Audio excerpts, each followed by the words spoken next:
Evangelio del día domingo 25 de febrero de 2024. Segundo domingo del tiempo de Cuaresma. Lectura del Santo Evangelio según San Marcos, capítulo 9, versículos del 2 al 10.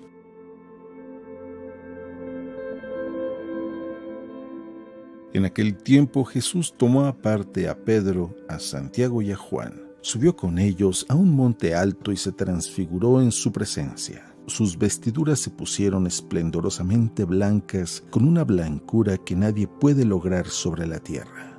Después se les aparecieron Elías y Moisés conversando con Jesús. Entonces Pedro le dijo a Jesús: Maestro, qué a gusto estamos aquí. Hagamos 3 tiendas, una para ti, otra para Moisés y otra para Elías. En realidad no sabía lo que decía porque estaban asustados. Se formó entonces una nube que los cubrió con su sombra, y de esa nube salió una voz que decía: Este es mi Hijo amado, escúchenlo. En ese momento miraron alrededor y no vieron a nadie sino a Jesús, que estaba solo con ellos.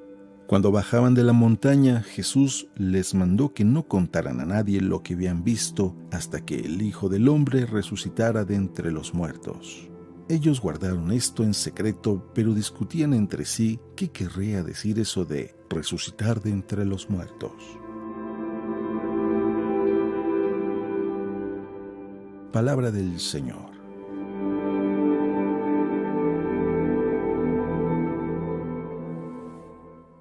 Muy buenos días. Es tiempo de Cuaresma, es domingo y ya estamos en el segundo domingo de este tiempo de Cuaresma. Algunos me dicen: Padre, ¿cómo pudiera definir de una manera sencilla qué es la Cuaresma? Y yo digo: mira, es como en una tienda. En una tienda siempre están vendiendo algún producto, pero hay momentos en donde hay ofertas y hay que acercarnos a esas ofertas. Definitivamente, en la fe, Dios siempre nos está dando su amor, no lo vende, lo está regalando, pero este tiempo de Cuaresma es como en mayor abundancia, porque indudablemente toda la iglesia se une para acercarnos más a Dios, para quitarnos el polvo de la rutina y poder despertar en nuestra conciencia con el amor que Dios nos tiene. La semana pasada meditábamos sobre lo que es el pecado, las tentaciones, más bien en las tentaciones, darnos cuenta de nuestra fragilidad. Todos somos tentados. Pero el día de hoy, la liturgia, el Evangelio, va a señalarnos la transfiguración del Señor. Y un evangelio que está revestido de gozo y alegría y esplendor. Y alguien pudiera decir: ¿pero por qué en el tiempo de Cuaresma nos presentan la transfiguración? Y es que precisamente después de haber meditado en el inicio de la jornada de la Cuaresma, en las tentaciones del desierto, es importante que nos demos cuenta que la meta de la Cuaresma es la resurrección. Por eso, de una manera muy oportuna, el segundo domingo de Cuaresma nos va a presentar la transfiguración. Y el día de hoy, en este domingo, precisamente es eso lo que tenemos que ver. ¿Hacia dónde estamos nosotros dirigiéndonos? Ya nos pusimos en marcha desde el domingo pasado. Hoy, en este contexto de la transfiguración, es importante que nos demos cuenta en qué momento de nuestra vida estamos. Para seguir asegurándonos que vamos por el camino correcto, hay que detenernos y preguntar: a ver, ¿estoy donde se supone que tengo que estar para que yo llegue a donde quiero llegar?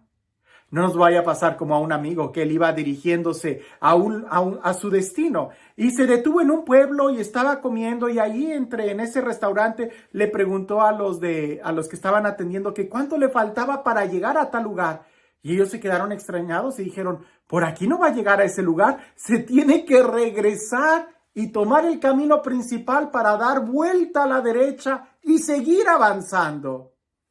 Por eso, en esta segunda semana de Cuaresma, es importante que nos demos cuenta: ¿vamos por el buen camino?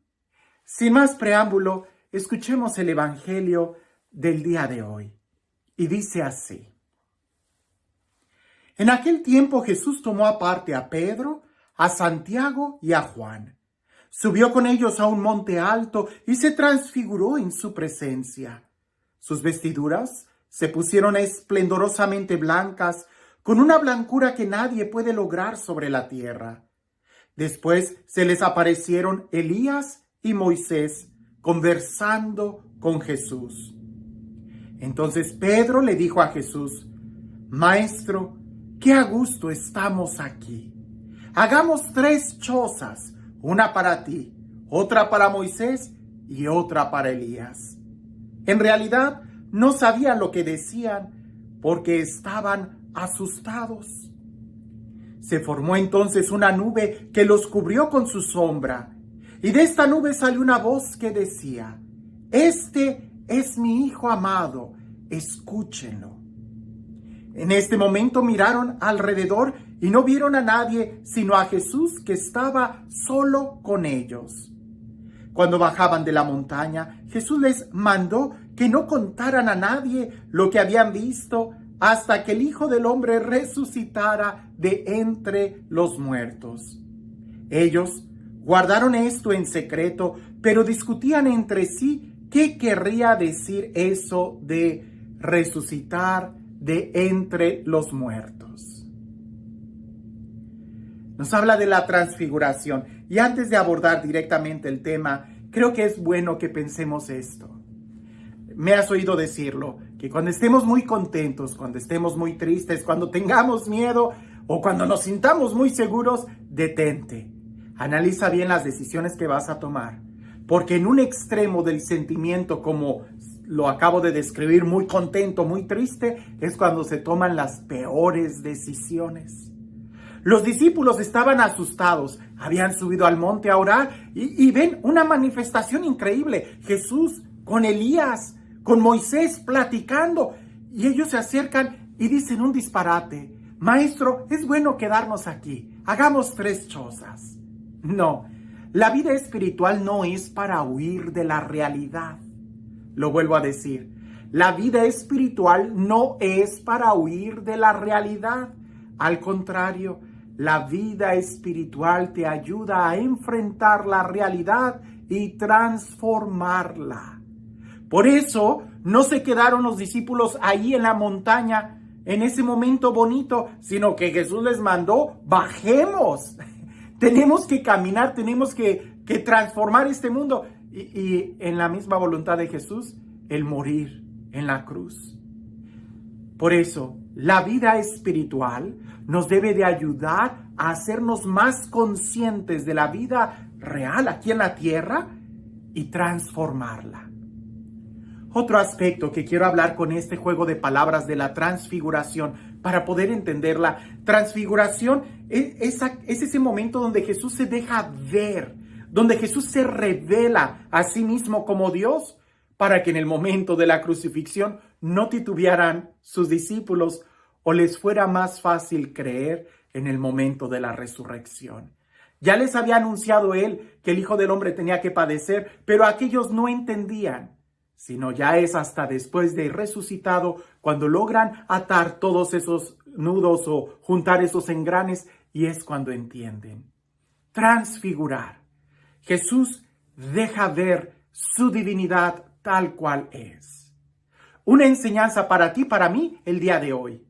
Porque con esa palabra podemos desarrollar el querigma de una manera sintetizada. Cuando Dios te creó con una imagen y semejanza, con una figura.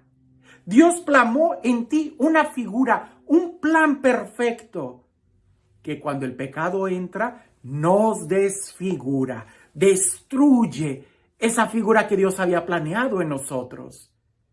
¿Y ya todo está perdido? No. Ahora nos toca a ti y a mí configurarnos con Cristo, es decir, asemejarnos a Él, para que un día seamos transfigurados en Jesús. Lo vuelvo a decir, Dios nos creó con una figura. El pecado nos desfigura para que nosotros podamos hoy y debemos configurarnos con Jesús, quien es la imagen perfecta del Padre, el hombre perfecto. Configurar significa hacernos una figura con, ¿verdad? Hacer nuestra figura con la de Jesús, configurarnos con Jesús, hacernos semejantes a Él para un día poder transfigurarnos. ¿Y cómo nos configuramos con Jesús? Dos aspectos nos dicen en el Evangelio. Los santos padres han interpretado en la figura de Moisés la importancia de la ley, de la palabra de Dios. Y en la figura de Elías, la importancia del carisma, de los milagros, de la oración. Dos realidades que tienen que estar unidas. La palabra de Dios y la oración. Sin oración, sin la apertura al Espíritu, la palabra de Dios sería una ley pesada, dura, inaccesible, imposible de poder vivirla. Pero sin la palabra de Dios, la vida espiritual o la oración o los carismas se convertiría en una bola de sentimientos que no nos llevarían a nada más que a una locura sin forma ni figura. Por eso, las dos cosas, la palabra de Dios y la oración, la apertura carismática, tienen que estar unidas para que nosotros podamos avanzar en nuestro camino de configuración para un día ser transfigurados en Jesús. Una pregunta para reflexionar el día de hoy es, ¿nos estamos configurando en este momento o nos estamos desfigurando? El pecado sigue teniendo dominio sobre nosotros y nos sigue machacando y destruyendo la imagen, la figura que Dios creó en nosotros.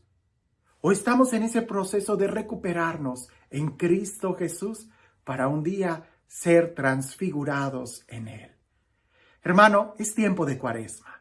Es tiempo de que nos sacudamos el pecado y de que nos esforcemos a recuperar la dignidad con la que fuimos creados de ser hijos amados de Dios, que superen mucho en Cristo Jesús el estado original. Estamos creciendo en la fe y de eso se trata. Y este Dios, el Dios lleno del amor, el Dios lleno de vida, sea Él quien el día de hoy y siempre te bendiga. En el nombre del Padre, del Hijo y del Espíritu Santo. Cuentan por ahí, ya me has oído decir esta historia, yo creo que ya hoy unas 3 veces, pero es importante y me gusta, y creo que en este tiempo de Cuaresma y pensando en la transfiguración y en la configuración, creo que es importante meditarlo. Había un predicador en un pueblo, un sacerdote, que todo el tiempo predicaba el evangelio y tocaba el campanario, las campanas de la iglesia, y la gente no asistía a la iglesia. Y el sacerdote iba y tocaba las puertas y les entregaba hacía miles de cosas catequéticas para poder atraer a la gente. Y la gente de ese pueblo se resistía totalmente a escuchar el mensaje del evangelio. Hasta que un día un señor se acerca y le dice, oiga, padrecito, ¿no se ha cansado usted? Mire, la gente no le responde. ¿Para qué sigue predicando? Mejor ya deje de hacer eso. Acabo que ya se dio cuenta que la gente no va a cambiar. A lo que el padrecito le contesta a aquel hombre. Le dice, yo sigo predicando, no esperando que la gente cambie, sino más bien para que yo no cambie y me haga como ellos, que yo sí conozco la verdad.